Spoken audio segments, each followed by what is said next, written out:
بسم الله الرحمن الرحيم. عن أبي الدرداء رضي الله تعالى عنه قال قال رسول الله صلى الله عليه وآله وسلم: ألا أخبركم بأفضل من درجة الصلاة والصيام والصدقة؟ قالوا بلى.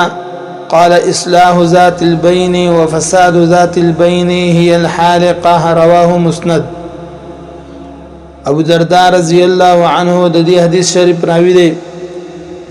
ابو درداء رضی الله عنه اصل نوم چیرین وغا عویمر دی. عویمر رضی الله تعالی عنه ډیر زیات زاهد او په دویمه هجری کې مسلمان شو. د احد په غزا کې د شریکو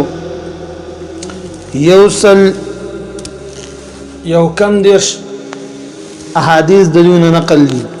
ابو درداء رضی الله عنه روایت دی، فرمایي نبی علیہ الصلوۃ والسلام فرمایل: ایزتا سي خبر در نکم د مزن په اوچته درجه چې د منځنۍ درجه اوچته یو دغه شان د روزین او د صدقین درجه اوچته. ابو درداء رضی الله عنه فرمایي چې صحابه فرمایل: بلا ولینو. نبی علیہ الصلوۃ والسلام فرمایل چې اصلاح ذات البین، اصلاح کول په خپل منځ کې دا د منځنۍ درجه اوچته ده او د روزین او د صدقین اوچته ده. او فساد په خپل منځ کې دا انسان هلاکی، هي الحالقه، دا هلاکون کې انسان هلاکیږي بدی سره. د دې وجه نه بدی کې د اصلاح هغه فضیلت ذکر شو. نو اصل کې دا سبق د بدی کې چې په خپل منځ کې اصلاح کول دا د انسان لپاره لوی خیر دی. والله رب العالمین قران مجید کې هم فرمایي: والصلح خیر. په اصلاح کول سره د معاشري ترقی نصیب کیږي. په اصلاح کول سره په خپل منځ کې اخوت، مینه، محبت، ورورولي، بایچاری پیدا کیږي.